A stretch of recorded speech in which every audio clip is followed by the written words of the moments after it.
কত বড় সাহসটা জানেন কথা রাসূল সেদিন তোর বিরুদ্ধে দাঁড়াবে ইয়া তো জালিম যেদিন হবে সেদিন রাসূলের মুহাম্মদের বিরুদ্ধে আল্লাহর কাছে দাঁড়ায় বলবে ইয়া রাব্বি নাকামি তাহাল হাদাল কুরআন মাহজুরা এই জালেম আমার উম্মত ভাইয়া ও আমার কোরআনকে আমার উপর নাযিলকৃত কোরআনের বিরুদ্ধে চলছে কোরআনের আইন মানে নাই কোরআনের শাসন মানে নাই কোরআনের হুকুম মানে নাই কোরআনের উপর ঈমান আনে নাই কোরআন যে আমল করে নাই কোরআন নিজেও শিখে নাই সন্তানকেও শিখায় না নতুন নাটক সাজাইতেছে সেই ফ্যাসিস্টের যেমন আমলে যেমন কেউকে গ্রেফতার করে তারা তাদের ইচ্ছা পুরো হলে পরে তাকে আবার নাটক সাজায় আইনা সামনে পেশ করা নিজেদের শিখানো কথাগুলো যেমন আমাদেরকে কিছু করে না ওই যে এনসিপি নেতা করে যেমন নিয়ম হাইরার্কি একটু লাল করছে না এরপরে আবার ওদেরকে দিয়েই আবার বলছে না আমাদেরকে কেউ মার কারণে বলছিল না এখন আবার ওই আলেমকে যারা স্কুলের নেতারা নিয়ে মারলো অনেক কষ্ট দিল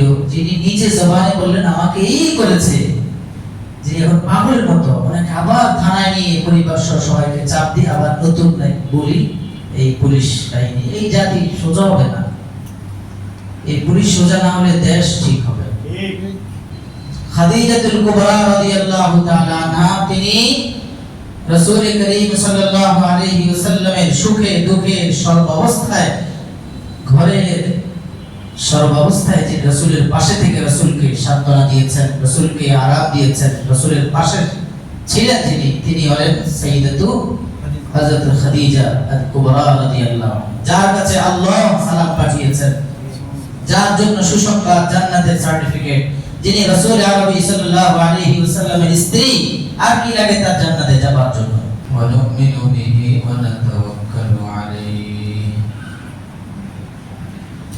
ونعوذ بالله من شرور أنفسنا ومن سيئات أعمالنا من يهده الله فلا مضل له ومن يضلله فلا هادي له وأشهد أن لا إله إلا الله وحده لا شريك له وأشهد أن سيدنا وسندنا وحبيبنا وحبيب ربنا وطبيبنا وطبيب قلوبنا ومولانا ومولانا محمدا عبده ورسوله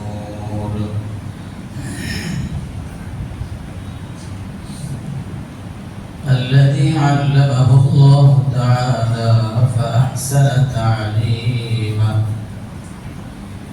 وأدبه الله تعالى فأحسن تأديبه ثم بعثه الله إلى كافة الناس معلما اللهم فصل وسلم عليه وعلى آله وأصحابه وأهل بيته وذرياته وعلماء أمته وفقهاء ملته ونجباء طريقته أجمعين أما بعد فأعوذ بالله من الشيطان الرجيم بسم الله الرحمن الرحيم ويوم تشقق السماء بالغمام ونزل الملائكة تنزيلا الملك يومئذ الحق للرحمن وكان يوما على الكافرين عسيرا ويوم يعض الظالم على يديه يقول يا ليتني اتخذت مع الرسول سبيلا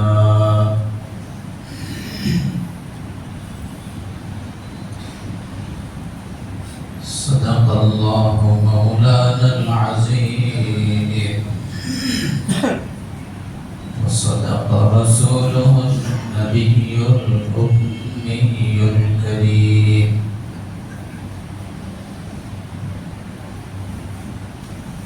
ونحن على ذلك من الشاهدين والشاكرين والحمد لله رب العالمين.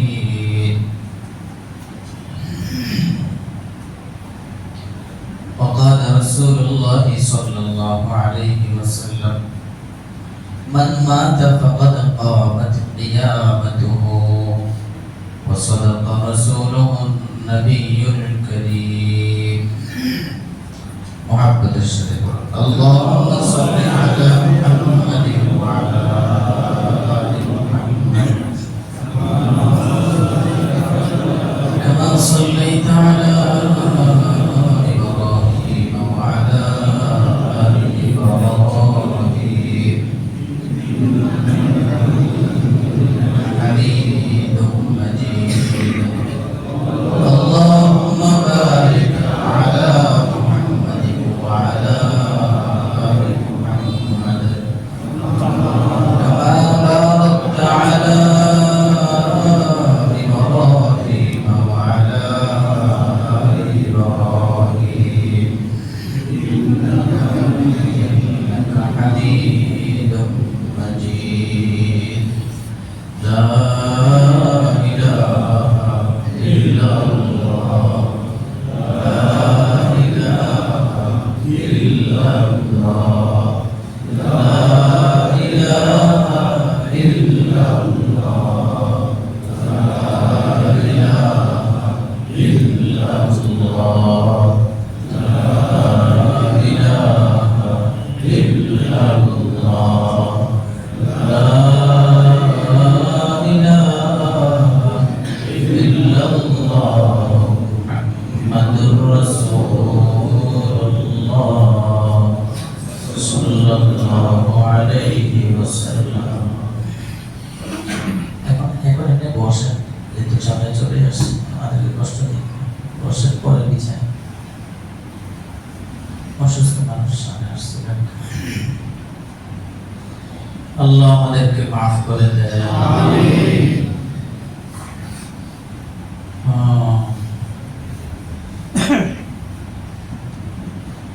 আমাদের এই জীবন আখিরাতের পথের জীবনের সবচেয়ে বড় সামান হলো দুনিয়ার জীবন। যদি হয় সেই আখিরাতের জন্য এই দুনিয়ার এই সময়টুকু কাজে লাগে। যদি কাজে লাগে তাহলে আখিরাতের জন্য আমাদের এই জীবন, এই হায়াত, এই সময় খুবই সফল।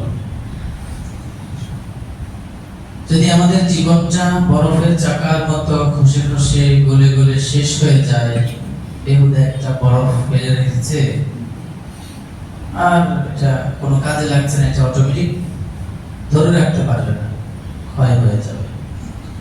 হায়াত, জীবন এটাও এমন, এটা আপনি ধরে রাখতে পারবেন না। আপনি দেখেছেন বাচ্চা মাত্র ভূমিষ্ঠ হয়েছে, বড় হইতেছে দেখতেছেন, কিন্তু বড়র ভেতর দিয়েই ওর জীবন বরফের মতো এর চেয়ে দ্রুত গতিতে শেষ হতে যাচ্ছে। ঠিক আমাদের জীবনটাও এমন। এই জীবনকে যে কাজে লাগাতে পেরেছে সে মরণে, মৃত্যুর সময় হাসতে হাসতে আল্লাহর সাথে মোলাকাত করতে পেরেছে। হাসরের ময়দান তার জন্য সহজ হবে, সুন্দর হবে, গোছালো হবে, মিজান সুন্দর হবে, আমলনামা হাতে নেওয়ার সময়টা অনেক সুন্দর হবে। আম্মাজান এই শব্দটা উচ্চারণের মধ্যে আম্মাজান বলেছে। এই মুহূর্তে আমার যে কথাটা স্মরণ আসলো, ওনাদেরকে আম্মা করে ডাকার কথা শিখিয়েছেন আল্লাহ।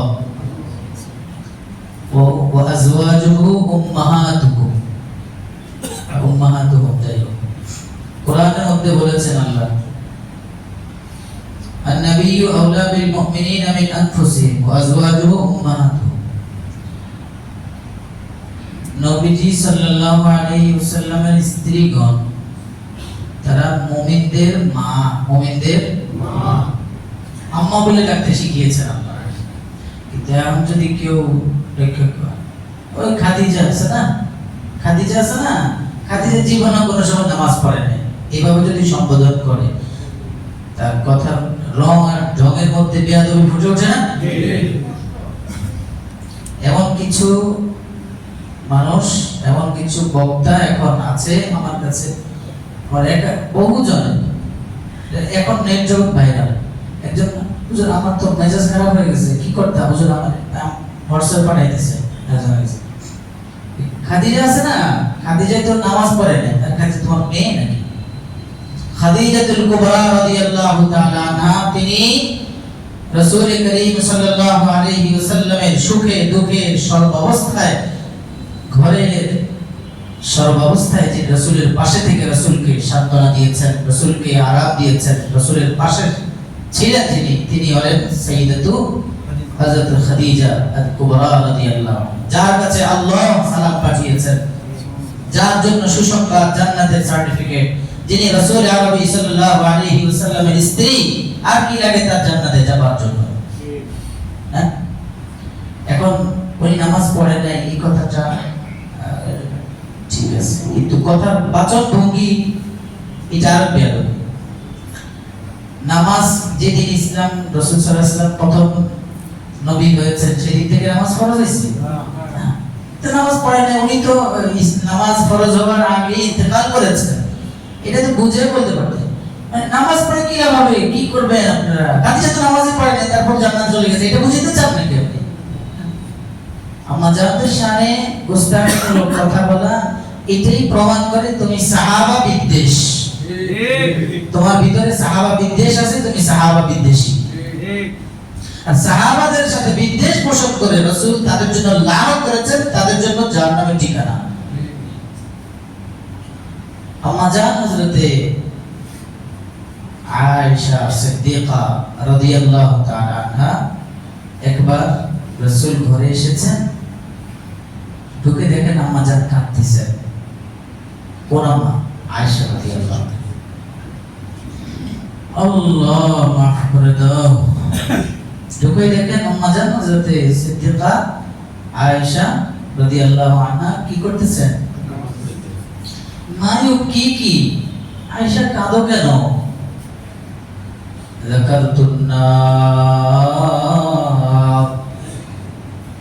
ইয়া রাসূলুল্লাহ, কবরের কথা স্মরণ হয়েছে, জাহান্নামের কথা স্মরণ হয়েছে, জাহান্নামের আগুনের ভয়াবহ চিত্রটা আমার সামনে উঠে পড়েছে, সামনে চিত্র তুলে আসছে। সেই সব কিছুর কথা স্মরণ হয়ে আমার দিকটা নরম হয়ে আল্লাহর হুকুমে চোখ দিয়ে ঝরঝর করে পানি পড়তেছে। দুনিয়ার কিছু হারাইছি এই জন্য কাঁদি। ইয়া রাসূলুল্লাহ, এমন না, জাহান্নামের ভয়ে কাঁদেন। কে কাঁদেন? আয়েশা সিদ্দিকা রাদিয়াল্লাহু তাআলা কাঁদেন। ওনারও কি কাঁদা দরকার আছে? নবীজির স্ত্রী, এতটুকুই তো তাদের জান্নাতে যাওয়ার জন্য বিশাল বড় পাথেয়। আল্লাহ, আমাদের স্ত্রীদের জান্নাতে যাওয়ার জন্য কি আছে? আমাদেরও নামাজের খবর নাই, আমাদের স্ত্রীদেরও খবর নাই। আবার কেউ আছে নিজে পড়ে, স্ত্রীকে বলে না, স্ত্রী নামাজের খবর নাই। স্বামী হিসাবে যে আমার দায়িত্ব আমার স্ত্রীকে নামাজি বানানো, আমার স্ত্রীকে নামাজের কথা বলা, পর্দার কথা বলা। স্বামী হে, তুমি তো জানো না, তুমি ভুলে আছো, একদিন মরবা, মরলে আল্লাহ তোমার স্ত্রীর গুনাহের কারণে তোমাকেও ধরবে। তোমার স্ত্রী যে নামাজ পড়ে না, রোজা রাখে না, পর্দা করে না, গুনাহ করে, আমল করে না, এই বিষয় তুমি তাকে কি কতটুকু মূল্যায়ন করেছো? আপনার দায়িত্ব আছে না? স্ত্রী শুধু খেদমত করবেন, আপনার এই জন্য স্ত্রী। আপনাকেও তো স্ত্রীর কিছু হক আপনার কাছে তো আল্লাহ দিয়ে রাখছেন। আম্মা জান কাঁদেন, কেঁদে দেখে, কান্না দেখে রাসূলের সহ্য হয় না। রাসূল বলেন, আয়েশা মায়ুকি কিয়া আয়েশা, আয়েশা কাঁদো কেন, কি হলো, কান্নার কারণ কি? আয়েশা বলেন, ইয়া রাসূলুল্লাহ, কান্নার কারণ হলো কবরের কথা মনে হয়েছে, দুজকের কথা মনে হয়েছে, কবরের আযাবের কথা মনে হয়েছে, জাহান্নামের আগুনের কথা মনে হয়েছে। কিভাবে সহ্য করব? দুনিয়ায় সাপ বিচ্ছু দেখলে আমরা দৌড়ে গিয়ে নিজে না পারলে কেউ এসে তাকে সহায় দেয়, সাপ বিচ্ছু মেরে ফেলে। কবরের মধ্যে তো সাপ এসে ধ্বংস করবে, মারতে আসবে, কাটতে আসবে, কেউ সরাবে না। সরানোর মালিক নিজেই এই সাপ পাঠিয়েছেন, কারণ মালিকের সাথে দুনিয়ার সময়টা সুসম্পর্ক ছিল না। ও ভাই ঠিক নেই? ওইদিন কি কেউ সাপ সরাইতে পারবে? কেউ আমার কবর আযাব সরাইতে পারবে? লা ইউখাযু মিনহা আদলু ওয়ালা শাফাআ, টাকা দিয়েও কাউকে আমার পক্ষে ভাও করা যাবে না, কেউ সুপারিশও করবে না আমার পক্ষে। হায় হায় হায়, এমন এক দিনের নাম কিয়ামত, এমন এক দিনের নাম কবর, হাসর, মিজান, পুলসিরাত, আয়ামের দিন। ويوم تشقق السماء بالغمام ونزل الملائكة تنزيلا। আমরা জানি কথাটা পরে বলি, আর এক মনে আসছে বলি, খুতবা যে এক পড়েছিলাম, ويوم تشقق السماء بالغمام ونزل الملائكة تنزيلا। আল্লাহ বলেন স্মরণ করো ওই দিনটাকে। আল্লাহ কোন দিনকে স্মরণ করব? تشقق السماء بالغمام, যেই দিন আসমান মেঘমালা সহ ফেটে পড়বে নিচে জমিনে। ونزل الملائكة تنزيلا, আসমান থেকে দলে দলে দলে দলে দলে দলে অসংখ্য কোটি কোটি কোটি কোটি ফেরেশতা জমিনে নামে আসবে। ওই দিনকে স্মরণ করো যেদিন আসমান দ্বিভাগ হয়ে ফেটে পড়বে জমিনে। ওই দিনকে স্মরণ করো যেদিন আসমান থেকে দলে দলে ফেরেশতারা জমিনে নেমে আসবে। ওয়ানুজিলাল মালাইকাতু তানজিলা, আয়াত বিখায় তাফসীর ইবনে কাসীরের মধ্যে হযরত রাইসুল মুফাসসিরিন হযরত ইবনে আব্বাস রাদিয়াল্লাহু তাআলা আনহু, রাসূলের সাহাবী, রাসূলুল্লাহ সাল্লাল্লাহু আলাইহি ওয়াসাল্লামের সাহাবী, মুহাব্বতের সাহাবী, যিনি রাইসুল মুফাসসিরিন, হেড মুফাসসির ছিলেন হযরত আব্দুল্লাহ বিন আব্বাস। তিনি ডাক দিয়ে বলেন, এই যে আল্লাহ বললেন ওয়ানুজিলাল মালাইকাতু তানজিলা, ফেরেশতারা আসবে একের পর এক নাজিল হবে দুনিয়ায়। আল্লাহ কিয়ামতের দিনের ভয়াবহতার চিত্র তিনি তুলে ধরেছেন। ইবনে কাসীর রাহিমাহুল্লাহ তাআলা উল্লেখ করেছেন, ইবনে আব্বাস রাদিয়াল্লাহু তাআলা বলেন, কিয়ামতের ভয়াবহতা কেমন হবে জানোনি? কেমন হবে কিয়ামতের ভয়াবহতা তোমরা জানোনি? নিজেই বলেন। এরপরে তিনি বলেন, একটা মাঠের মধ্যে মানুষদেরকে আল্লাহ একত্রিত করবেন, হাসরের ময়দান। বাবা আদম আলাইহিস সালাতু ওয়াস সালাম থেকে কিয়ামত পর্যন্ত প্রথম মানব বাবা শেষ মানুষটা পর্যন্ত যত মানুষ পৃথিবীতে এসেছে, যত জীব পৃথিবীতে এসেছে, যত পিঁপড়া পৃথিবীতে এসেছে, যত গরু, মহিষ, ছাগল, যত কীট পতঙ্গ, যত ধরনের কুল কায়নাতের মধ্যে যত মাখলুকাত পৃথিবীতে, বিচার হবে মানুষের আর জিনের। ওইটা একটা পর্যায়ে ধাপে ধাপে পড়ে যাবে। আল্লাহ বলবেন কুনতু তুরাবা, মাটি হয়ে যাবে, তারা মাটি হবে। বাস ওইদিকে যাচ্ছে না। বিশাল এই মাঠের মধ্যে আল্লাহ রাব্বুল আলামিন কাল হাসরের ময়দানে পৃথিবীর বুকের সমস্ত মাখলুকাত গুণে শেষ করা যাবে না। কত কোটি বলা যাবে, কত কোটি কোটি, কত হাজার হাজার কোটি, মিলিয়ন ট্রিলিয়ন কোটি বলা যাবে। তার মানে অসংখ্য সব মাখলুককে একত্রিত করা হবে কোথায়? এই একত্রিত করার পর যখন সব মাখলুক মাঠে এসে গেছে, ওয়ানুজিলাল মালাইকাতু তানজিলা, আল্লাহর হুকুম হবে, আসমান ফেটে যাবে। প্রথম আসমান প্রথম আসমান, এটা আল্লাহ তো বলছেন তাশাক্কাকুস সামা, আসমান কি হবে? ফেটে যাবে। এবার মানুষ সব একত্রিত হয়ে গেছে হাসর ময়দানে। আল্লাহ আসমান ফেটে দিয়ে ফেরেশতারা প্রথম আসমানে যা আছে সব নামবেন, নেমে এই মাখলুকাতের চারপাশে ঘেরাও করে ফেলবেন। যাওয়া যাবে? চারপাশে ফেরেশতা ঘেরাও। আচ্ছা, প্রথম আসমান থেকে কত ফেরেশতা এসে নামবে? আল্লাহু আকবার। বাবা আদম থেকে কিয়ামত পর্যন্ত যত মানুষ, যত জীব, যত হায়াওয়ান জানোয়ার, যত প্রাণী, যত কীট পতঙ্গ, যত পিঁপড়া, যত গরু, যত ছাগল, যত মহিষ, যত ধরনের যত সাপ বিচ্ছু সংখ্যা যত হবে, সংখ্যা কত? কোন ক্যালকুলেটর ধরবে?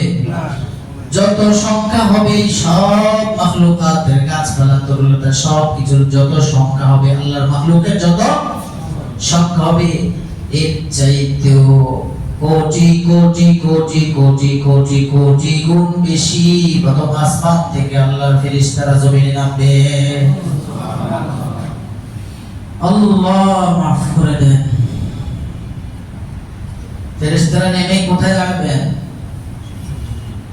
মানুষের চারদিক ঘেরাও করে দাঁড়ায় যাবে, মাঝখানে হলো মানুষ। পুলিশের বেষ্টনী থেকেই তো যাওয়া যায় না, দুনিয়ার পুলিশে।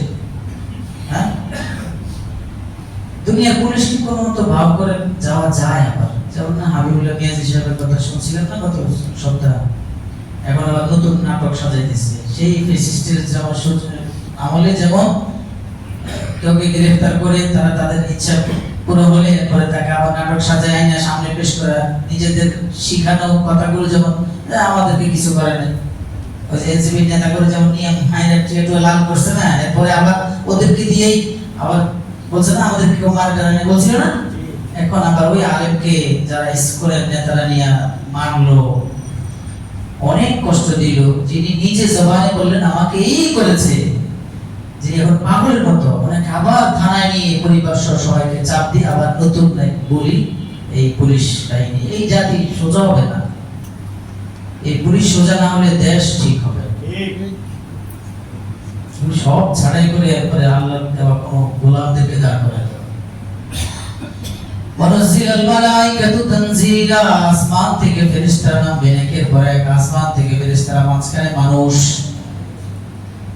এরপরে প্রথম আসমান ফেটে গেছে, ফেরেশতারা নামলেন, দ্বিতীয় আসমান ফেটে যাবে, দ্বিতীয় আসমান থেকেও কত ফেরেশতা আসবে কয়, সারা পৃথিবীতে যত মাখলুকাতের সংখ্যা যত আছে, সাথে প্রথম আসমান থেকে যত ফেরেশতা নামছে, এই যোগ করলে যা হয় এর চাইতেও অসংখ্য অগণিত কোটি কোটি কোটি গুণ বেশি দ্বিতীয় আসমান থেকে ফেরেশতারা নামবে।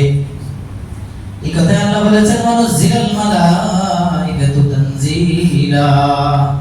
আবার দ্বিতীয় আসমান ফেটে যাবে, দ্বিতীয় আসমান থেকেও প্রথম আসমানে যত ফেরেশতার সংখ্যা, দ্বিতীয় আসমানে যত সংখ্যা ছিল, সমস্ত মানুষ, মাখলুকাত, জিন, ইনসান ইত্যাদি যত মাখলুকাতের সংখ্যা যত, এই সব একত্র করলে যা হয় এর চাইতেও কোটি কোটি কোটি গুণ বেশি ফেরেশতা তৃতীয় আসমান থেকে নামবে।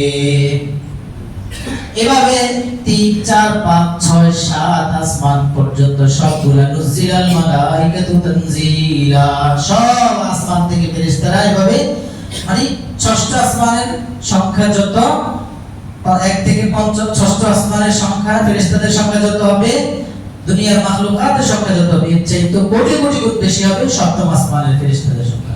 এই সমস্ত ফেরেশতারা আসল ময়দানে চারদিক ঘেরাও করে মানুষকে আল্লাহর হুকুম হবে আর অপরাধীদেরকে ধরার জন্য দাঁড়িয়ে অপেক্ষা করবে। হুকুম হবে আর ধরবে না, একটা এই অবস্থা হলে এরপরে বিচার কার্য সমাধানের জন্য বিচার করবেন কে? আল্লাহু আকবার। ওয়া ইয়াফসিলু বাইনাহুম ইয়াওমাল কিয়ামাহ, একমাত্র সমাধান করনেওয়ালা বিচারক হবেন কে? আল্লাহ। লা ইয়াজলিমু শাইআ, ইন্নাল্লাহা লা ইয়াযলিমু শাইআ, যারা পরিমাণ কোনো জুলুম, ইন্নাল্লাহা লা ইয়াযলিমুন নাসা শাইআ ওয়া মা রাব্বুকা বিযাল্লামিল লিল আবিদ, যারা পরিমাণ কোনো জুলুম হবে না। এবার আল্লাহ রাব্বুল আলামিনের আরশ বহনকারী 8 জন ফেরেশতা আছে। কয়জন?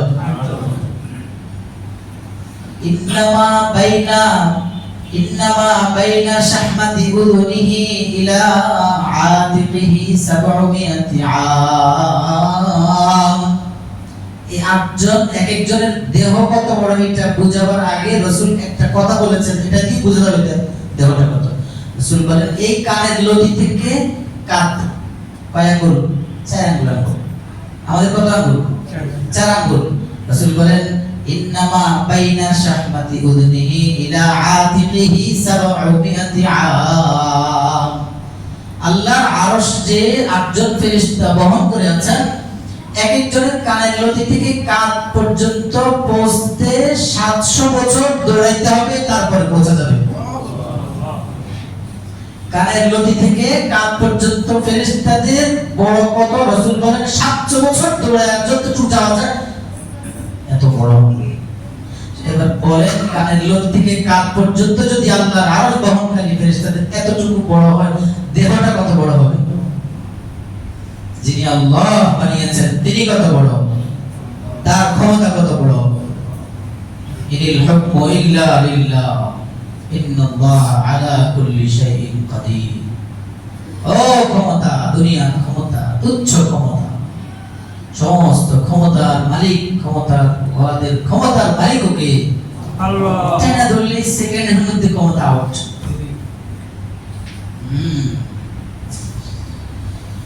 এই 8 জন ফেরেশতা আল্লাহর আরশ বহন করে ওনারা মাঝখানে এসে আল্লাহর আরশ রাখবেন। আবার কিতাব এইখানে ইবনে আব্বাস রাদিয়াল্লাহু আনহু বলেন এই 8 জন ফেরেশতার চারপাশেও অসংখ্য অগণিত ফেরেশতা থাকবে। কত? কয় 7 আসমান, 1 থেকে 7 আসমানের ফেরেশতাদের সংখ্যা যত, দুনিয়ার মাখলুকাতের সংখ্যা যত, মাখলুক মানে শুধু মানুষ আর জিন, যত যা আছে এই সবগুলোর সংখ্যা যত, এর চাইতে বেশি বেশি অসংখ্য অগণিত বেশি ফেরেশতা এই 8 জন ফেরেশতার চারপাশে থাকবে।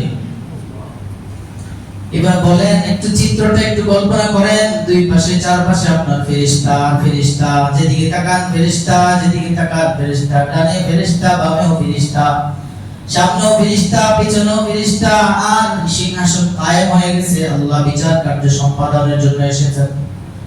আপনি কোন দিকে যাওয়ার জন্য ইচ্ছা করলেও যেতে পারবেন না, বাঁচার কোনো উপায় নাই, রাস্তা আছে না, কোনো উপায় নাই।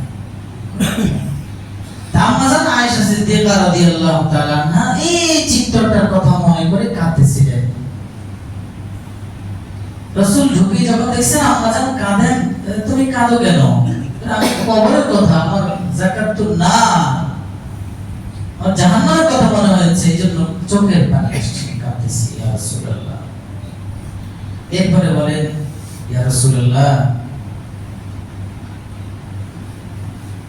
আপনি, আমরা তো আপনার স্ত্রী, কাল কিয়ামতের ময়দানে আপনি কি আপনার তাযকুরুনা আহলিকুম, আপনি আপনার পরিবারের লোকদের খবর রাখবেন? কিয়ামতের ময়দানে, হাসরের ময়দানে কি আপনি আমাদের খবর রাখবেন, স্মরণ করবেন আমাদের কথা? নবীজি বলেন আয়েশা, হাসরের ময়দানে আমার পরিবারের সবার কথা স্মরণ রাখবো, তবে 3 জায়গায় আমি কেউ কারো কথা স্মরণ রাখবে না। 3টা জায়গায় কেউ কারো কথা স্মরণ, ইনদাল মিজান ওয়া ইনদাল কিতাব ওয়া ইনদাস সিরাত। এই 3টা জায়গা বড় ভয়ঙ্কর হবে, ভয়াবহ হবে। রাসূল এই 3 জায়গায় বলেন চিন্তা না। মিজান পাল্লা যেদিন দাঁড় করা, যেখানে দাঁড় করাবেন মিজান, ونضع الموازين القسط ليوم القيامة فلا تظلم شيئا فلا تظلم نفس شيئا। আল্লাহ বলেন মিজান কায়েম করব এবং পাল্লা কায়েম করার পর স্বজন প্রীতি করবে এমন নয়। লা তুযলামু নাফসুন শাইআ, যারা পরিমাণ কোনো জুলুম কারোর প্রতি হবে না, বিচারক আমি আল্লাহ। فأما من ثقلت موازينه فهو في عيشة راضية وأما من خفت موازينه فأمه هاوية। আল্লাহ নিজেই বলেন, যার মিজান পাল্লা ভারী হবে সে যাবে আরাম আয়েশের জীবনে, সে থাকবে জান্নাতে। ফাহুয়া ফি আইশাতিন, এমন জীবনে থাকবে রাদিয়া, জীবনটা দিয়ে সে খুশি। ওয়া আম্মা মান খাফফাত মাওয়াজিনুহু ফাউম্মুহু হাওিয়া, আর মিজান পাল্লা যার হালকা হবে, যার মিজান পাতলা হবে, ভারী হবে না, আমলনামার পাল্লা খালি, বদামলের পাল্লা ভারী, ফাউম্মুহু হাওিয়া, তার ঠিকানা হাওিয়া। আবার আল্লাহ নিজে বলেন হাওিয়া কি জানো? নারুন হামিয়া, তীব্র তেজি আগুন, জাহান্নাম। মিজান পাল্লা ভারী না, তোমাকে যেতে হবে জাহান্নামে। এজন্য আমাদের মিজান, আমাদের পাল্লা ভারী করা দরকার আছে না নাই? বলেন সুবহানাল্লাহ, সুবহানাল্লাহ।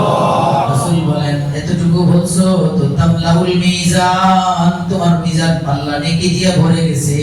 সুবহানাল্লাহ।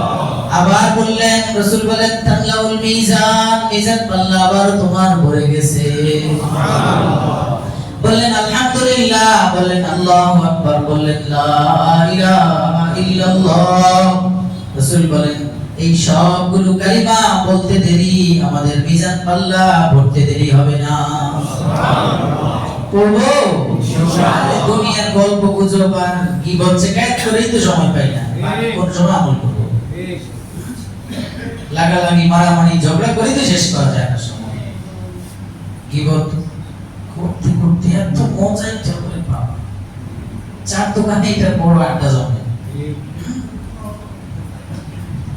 যে যার কিবত করলো সাথে সাথে তার তাহাজ্জুদের আমল, ফজরের আমল, যোহরের আমল, আসরের আমল, মাগরিবের আমল, ইশার আমল, কোরআন তেলাওয়াতের আমল এক কিবতে সব দিয়েছে। মানে এক কিভাবে সব রাসূল আল্লাহ রাসূল বলেন আল্লাহ নিয়ে যাবে ওর আমল থেকে। শুধু যাবে এটা, এরপরে ওর যে গুনাহ আছে ওর গুনাহটাই না ওরে দিবে। যার কিবত করছে তার গুনাহ না।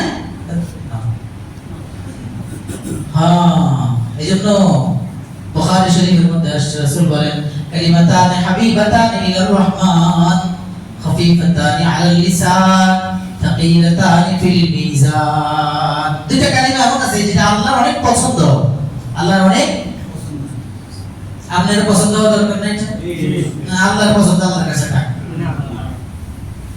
আল্লাহ বলেন, রাসূল বলেন পছন্দ আল্লাহর বাক্যগুলো উচ্চারণ করতে মুখে একবারে সহজ, একেবারে সহজ, কিন্তু এগুলোর সওয়াব অনেক বেশি মিজান পাল্লা ভরে যায়। খাফিফাতান আলাল লিসান থাকিলাতান ফিল মিজান। কালিমা দুটো শিখবেন, পড়বেন ইনশাআল্লাহ। সুবহানাল্লাহি ওয়া বিহামদিহি সুবহানাল্লাহিল আযীম। পড়েন সুবহানাল্লাহি ওয়া বিহামদিহি সুবহানাল্লাহিল আযীম। পারেন সবাই? তাই বলেন ইনশাআল্লাহ। তাহলে এক জায়গায় রাসূল বলেন মিজান পাল্লায় আয়সা আমি তোমাকে কেন, কেউ কাউকে চিনবে না। মিজান পাল্লা গাড়ি পাল্লা যখন দাঁড় করানো হবে, পাল্লা কায়েমের সময় যতক্ষণ পর্যন্ত পাল্লা আমার ভারী না হালকা এটা না বুঝবো ততক্ষণ পর্যন্ত কেউ কাউকে চিনবে না। ভারী হয়ে গেলে এবার খুশিতে আরেকজনের সহযোগিতা, হালকা হয়ে গেলে তখনও সে চিনবে, দৌড়ে যাবে আব্বার কাছে, আম্মার কাছে, ভাইয়ের কাছে, বোনের কাছে, স্ত্রীর কাছে, বন্ধুর কাছে, চাচার কাছে, চাচির কাছে, কেউ কাউকে সাড়া দিবে বলে তোমাকে চিনি না, নিজের আবার এক নাকি, কারণ তার তো বাবা হয় না, কেউ কাউকে চিনবে না। ইয়াউমা ইয়াফিরুল মারউ মিন আখিহি ওয়া উম্মিহি ওয়া আবিহি। আরে জায়গা সে ইয়াওয়াদুল মুজরিমু লাউ ইফতাদি মিন আযাবি ইয়াউমিহিন বিবানিহি ওয়া সাহিবাতিহি ওয়া আখিহি ওয়া ফাসিলাতিহি আল্লাতী তুবি। এরপর যে সবাই বলবে এরনে নিয়ে আমার বাঁচান, পারতেছে না, এবার বলবো ওমান ফিল আরদি জামিআন সুম্মা ইনজি। আল্লাহ পৃথিবীতে যা আছে সব মানুষ আমি কি আপনার মালিক, আপনি আমার মালিক? আমার সন্তানের কথা বলতে পারি, সন্তান বাবার কথা বলতে পারি। এক পর্যায়ে নইরা পর্যায়ে সে বলবে আল্লাহ পৃথিবীতে যত মানুষ আছে সবাইকে জাহান্নাম দিয়ে হলে আমরা বাঁচায় দেন। কাল্লা, আল্লাহ বলবেন কাল্লা ইন্নাহা লাযা।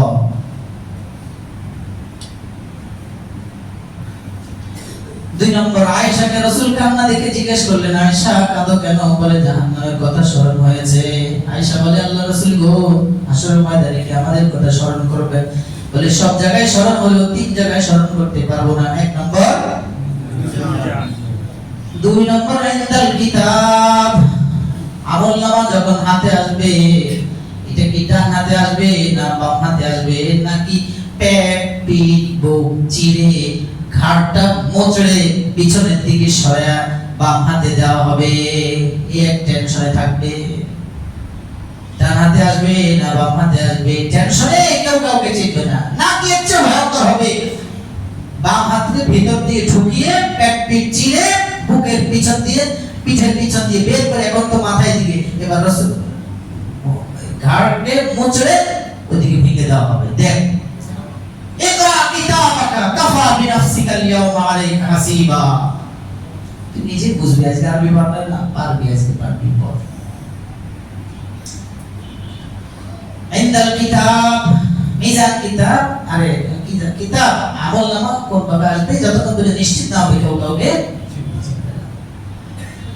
ووضع الكتاب فترى المجرمين مشفقين مما فيه ويقولون يا ويلتنا ما لهذا الكتاب।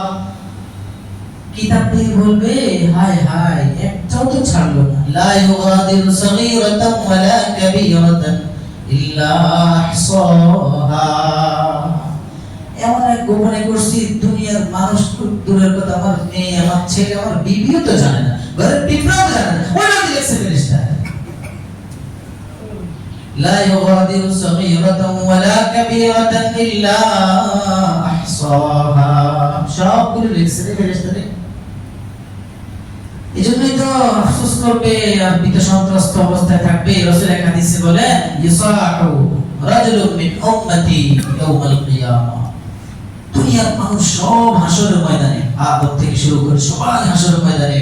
ঠিক ওই মুহূর্তে রাসূল আমার উম্মতের, নবীজির উম্মতের এক ব্যক্তিকে আল্লাহ দাঁড় করাবেন। দাঁড়াও, এখন যদি মাঝখান থেকে একজনকে দাঁড় করায় দেয়, কেউ লজ্জা লজ্জা লাগবে না? এই হাসরের সব মানুষের সামনে এক ব্যক্তিকে দাঁড় করাবেন আল্লাহ, এটাই তো তার জন্য লজ্জা। এর চেয়ে বড়, এইটাই তো বড় শাস্তি। দাঁড় করায় বা মাদ্দুল বাসার, তার চোখের দৃষ্টি শেষ সীমা, এখানে তো আড়াল আছে হাসরের খালি ফাঁকা ময়দান, দৃষ্টির শেষ সীমা যতটুকু, এত বিশাল বিশাল বড় বড় 99টা দফতর, 99টা লেখা রেজিস্ট্রি তার সামনে ওপেন করে বলা হবে, বলো এখানে একটাও কি এর একটা বিপক্ষে তোমার কোনো অভিযোগ আছে যে তুমি করো নাই লিখছে, তুমি করছো লেখা নাই, আছে এমন কোনো অভিযোগ? বলো। আর তুমি কেউ তোমার কোনো প্রশ্ন থাকলে বলো, বা বলো ফেরেশতা বেশি লিখছে কম লিখছে, ফেরেশতাদের ব্যাপারে কোনো অভিযোগ আছে, আর তুমি এখানে করো নাই লিখছে এমন কিছু না। এখন তো সে বুঝছে যে তার 99 খাতা সবগুলোই নাফরমানি লেখা, যাবে এখন কোথায়? এবার আল্লাহ বলবেন, লাকা ইনদি হাসানা, ভয় পাও না, আল্লাহ তার পক্ষে কাজ করবেন। এখন বান্দা, আমার কাছে তোমার একটা নেক আমল আছে, আমি আল্লাহ জুলুম করব না, আমি জালেম না, আমার রব্বুকে বিযাল্লামিন লিল আবিদ। এবার আল্লাহ বিতাকা একটা বের করে দিয়ে তাকে বলবেন, নাও ওজন দাও। এবার সে বলবে, আল্লাহ একটা কাগজের টুকরো, আর এখানে আমার মদ্দুল বাসার দৃষ্টির সীমা পর্যন্ত লম্বা লম্বা রেজিস্ট্রি 99টা, ইয়ানশুরু লাহু 99 সিজিল্লা। এই সবগুলো খাতার মোকাবেলায় আমার এই সামান্য টুকরো কি হবে? কাগজ টুকরো লেখা আছে, আশহাদু আল্লা ইলাহা ইল্লাল্লাহু আশহাদু আন্না মুহাম্মাদান আবদুহু ওয়া রাসূলুহু। কাগজে লেখা আছে, এটা উঠানোর সাথে সাথে মিজান পাল্লায় সব 99টা খাতা হালকা হয়ে গেল, আর এটা ভারী হয়ে গেল। এটার দাম এত। অন্য হাদিসে আসছে আরে 7 আসমান 7 জমিন থেকেও এই এক কালিমা লা ইলাহা ইল্লাল্লাহ ওজন 7 আসমান 7 জমিন থেকেও ভারী হবে। সুবহানাল্লাহ। ও ভাই, মিজান আল্লাহ ভারী করার অনেক আমল আমাদের কাছে আছে, শুধু টাকা পয়সা ভারী করার আমল জানি, শিখি, খুঁজি। মিজান পাল্লা, আখিরাতের মিজান, আখিরাতের পাল্লা কিভাবে ভারী হোক, এই আমল খুঁজনেওয়ালা মানুষের সংখ্যা কম, করনেওয়ালা মানুষের সংখ্যা কম। আল্লাহ আমাদের মিজান পাল্লা ভারী করার আমলগুলো খুঁজে খুঁজে বেশি বেশি করে করার তৌফিক দান করুন। আমিন। হায় হায়, এজন্য শেষ জায়গা আয়েশা রাদিয়াল্লাহু তাআলা আনহা রাসূল বলেন, ওয়া ইদাস সিরাত ওয়া ইন মিনকুম ইল্লা ওয়ারিদুহা ওয়া ইন মিনকুম ইল্লা ওয়ারিদুহা কানা আলা রাব্বিকা হাতমান। এমন কেউ নাই যে জাহান্নামের উপর দিয়ে চিকন সরু রেখা যে সিরাত আল্লাহ কায়েম করে রেখেছেন, কেউ নাই যে ওখান দিয়ে যাবে না। মানুষ, কাফের, মুসলমান, বেঈমান, মুসলমান যা আছে সবাইকে এটার উপর দিয়ে যেতে হবে। ঈমান আছে, আল্লাহর দয়া যেতে পারবে। একটা পর্যায়ে কেউ গুনাহের কারণে পড়বে, সাজা পেয়ে উঠবে, কেউ দৌড়াবে বিদ্যুৎ গতিতে। এক একজনের গতি এক একজন হয়। যার মিজান পাল্লা যেমন ভারী হবে, যার আখিরাত যেমন সুন্দর হবে, যার দুনিয়ার আমল যত সুন্দর হবে, নামাজ যত সুন্দর হবে, তার পলসেরাত পাড়ি দেওয়ার গতি তত সুন্দর হবে। আর যার এখানে এলোমেলো নামাজ, রোজা, হজ, যাকাত, আল্লাহর হুকুম, নবীর তরিকা এলোমেলো, তার পলসেরাত এলোমেলো হবে, আঁকা বাঁকা হয়ে ঠাস করে পড়ে যাবে। কাফের তো পড়বে। এই ভয়াবহ পরিস্থিতি যখন হাসর ময়দানে কায়েম হবে, ওই মুহূর্তে মানুষগুলো সব বিদিশান হয়ে, অপরাধীরা ইয়াউতু যালিমু আলা ইয়াদাই, হাসর ময়দানের এই ভয়াবহ চিত্রটা দেখে সমস্ত অপরাধীরা, জালেমরা ইয়াউতু, হাত কামড়াবে, কামড়ে সবাই হাত খেয়ে ফেলবে, আঙ্গুল খেয়ে ফেলবে, চামড়া গোশত খেতে থাকবে, আর বলবে ইয়াকুলু ইয়া লাইতানি ইত্তাখাযতু মা'আর রাসূলি সাবিলা। দুনিয়ায় রাসূলের পথ কেন ধরলাম না? দুনিয়ায় আবু জাহেল, আবু লাহাব, উতবা, শাইবাদের পথ কেন বেছে নিলাম? দুনিয়ায় মদিনার পথ কেন ধরলাম না? দুনিয়ায় মক্কাতুল মুআজ্জামার জীবনের পথ কেন ধরলাম না? কেন আমেরিকার পথ খুঁজলাম? কেন কেন আফসোস করবে, বলবে হায় রে কি করলাম রে দুনিয়ায়, দুনিয়ার সময়টুকু কি করলাম, আফসোস করতে থাকবে। এই পরিস্থিতিতে মানুষের উপায় নাই, একমাত্র উপায়স্থল আল্লাহ তখন রাখবেন শুধু মুহাম্মদুর রাসূলুল্লাহ সাল্লাল্লাহু আলাইহি ওয়াসাল্লামকে। একমাত্র উপায়, একমাত্র ভরসার জায়গা তখন রাখবেন কাকে? আল্লাহ, রাসূলুল্লাহ। তখন বেঈমান কাফেররাও মনে করবে উনি ছাড়া কেউ আজকে সুপারিশ করতে পারবে না, উনি আমাদের একমাত্র আশার স্থল। বেঈমানরাও বলবে, আমি তো বলবোই। কিন্তু ওই অবস্থায় যেখানে আপনি মনে করেন যে আপনার বাবা আপনাকে জেল থেকে বাঁচায় নিয়ে আসবে, কিন্তু বিপরীতে দেখা যায় আপনার বাবাই আপনাকে জেলে ঢোকার জন্য সুপারিশ করেন, অবস্থাটা কেমন হবে? ওই পরিস্থিতিতে রাসূলুল্লাহ সাল্লাল্লাহু আলাইহি ওয়াসাল্লাম, এই ভয়াবহ পরিস্থিতিতে যখন মানুষ হাত কামড়াবে, অস্থির হবে, এক একজন এক একদিন পেরেশান, হাত কামড়ে খেতে থাকবে, তার বিরুদ্ধে তার চামড়া সাক্ষ্য দিতে থাকবে, ওই পরিস্থিতিতে আল্লাহর হাবিব সাল্লাল্লাহু আলাইহি ওয়াসাল্লাম তার উম্মতের বিরুদ্ধে আল্লাহর কাছে মামলা করবেন। আল্লাহর কাছে আমাদের বিরুদ্ধে মামলা দিবেন কে? কথা বলেন, কে দিবেন? وقال الرسول يا رب إن قومي اتخذوا هذا القرآن مهجورا। মামলার ভাষা হবে, আল্লাহ আপনি আজকে গফফার হবেন না, আপনি আজকে রহমান হবেন না, রহিম হবেন না। থাকেন আপনার রহমান সিফাত আপনার ভিতরে রাখেন, গফুরের সিফাত আপনার ভিতরে রাখেন। আপনি আজকে কহ্হার আছেন, তো কহ্হার থাকেন। লিমানিল মুলকুল ইয়াওমা লিল্লাহি ওয়াহিদিল কহ্হার গুণটা নিয়ে আপনি থাকেন। এদের বিরুদ্ধে আমার মামলা হলো, আল্লাহ এরা আমার উপর নাযিলকৃত কিতাব কোরআন, জীবন বিধান আল কোরআনকে তারা বৃত্তাঙ্গুলি দেখিয়েছে। কোরআনকে বলে এটা আমরা মানি না, কোরআনী আইন আমরা মানি না। কত বড় সাহসটা, জানেন কথা রাসূল সেদিন তোর বিরুদ্ধে দাঁড়াবে, ইয়াউতু যালিম যেদিন হবে, সেদিন রাসূলের মুখে তোর বিরুদ্ধে আল্লাহর কাছে দাঁড়ায় বলবে, ইয়া রাব্বি ইন্না কওমি ইত্তাখাযু হাযাল কুরআনা মাহজুরা। এই জালেম আমার উম্মত ভাইয়া, ও আমার কোরআনকে, আমার উপর নাযিলকৃত কোরআন